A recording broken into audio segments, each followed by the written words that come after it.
بسم الله الرحمن الرحيم. والفجر وليال عشر والشفع والوتر والليل إذا يسر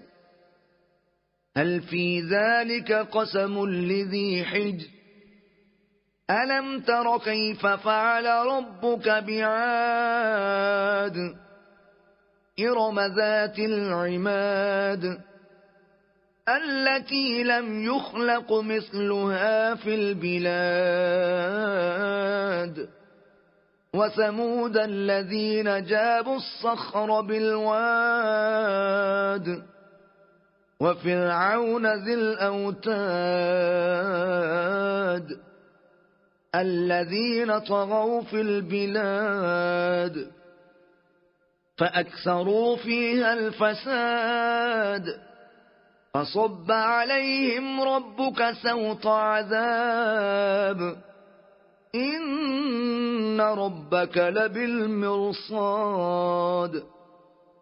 فأما الإنسان إذا ما ابتلاه ربه فأكرمه ونعمه فيقول ربي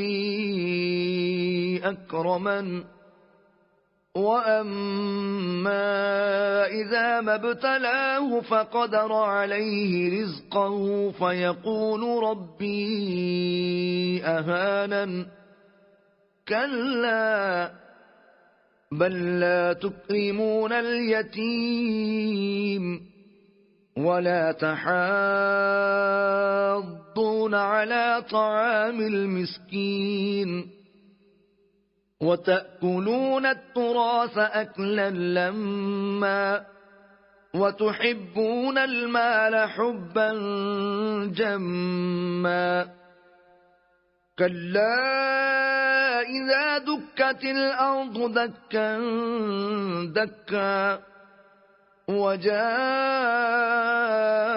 ربك والملك صفا صفا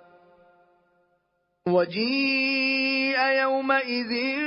بجهنم يومئذ يتذكر الإنسان وأنى له الذكرى يقول يا ليتني قدمت لحياتي فيومئذ لا يعذب عذابه أحد ولا يوثق وثاقه أحد يا أيتها النفس المطمئنة ارجعي إلى ربك راضية مرضية